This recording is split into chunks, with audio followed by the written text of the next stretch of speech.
விண்ணகம் வந்தனர். அக்குழுவில் 11 கோடி ருத்ரமூர்த்திகள் இருப்பதைக் கண்டான் சூரன்.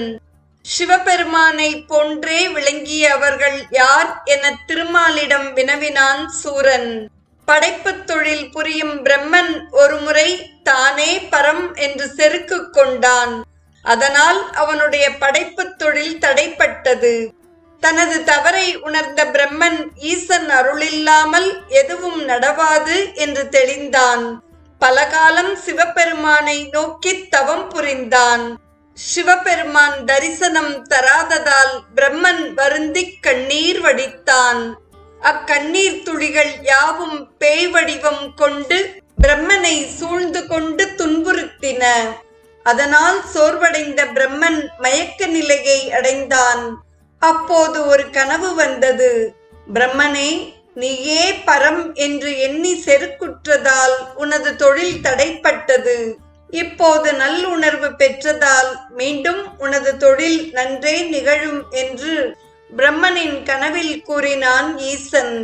பிரம்மன் கனவு கலைந்து விழித்தெழுந்தான். அவனுடைய நெற்றியில் இருந்து 11 ருத்திரர்கள் வெளிப்பட்டனர். அவர்கள் பிரம்மனின் படைப்புத் தொழிலுக்கு உதவிட வந்துள்ளதாக கூறினான் சிவபெருமான். உடனே பிரம்மன் 11 ருத்திரர்களிடம் படைக்கும் பணியை கொடுத்தான். அவர்கள் ஒவ்வொருவரும் 1 கோடி உயிர்களை படைத்தனர். ஆனால் அவ்வுயிர்கள் பிரம்மன் படைக்கும் உயிர்களைப் போல் ஒன்றுக்கொன்று சிறிதும் வேறுபாடு இல்லாமல் ஒரே மாதிரியான வடிவத்துடன் தோன்றின. அவ்வாறு ஏகாதச ருத்ரர்கள் என்னும் 11 ருத்திரர்கள் படைத்த 11 கோடியினரே இங்கு உன்முன்னே காட்சி தருகிறார்கள். பிரம்மன் தான் உருவாக்கும் உயிர்களைப் போல் அவர்களால் வேறுபாடுகளுடன் கூடிய உயிர்களை படைக்க இயலாது என்று உணர்ந்தான். பிறகு மீண்டும் தானே நேரில் படைக்கும் தொழிலை மேற்கொண்டான்.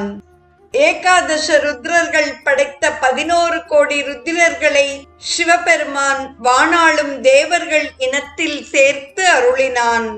அமரர் குழுவுடன் வந்த 11 கோடி ருத்திரர்கள் குறித்த இத்தகவல்களை திருமால் சூரபத்மனிடம் உரைத்தார். தொடர்வது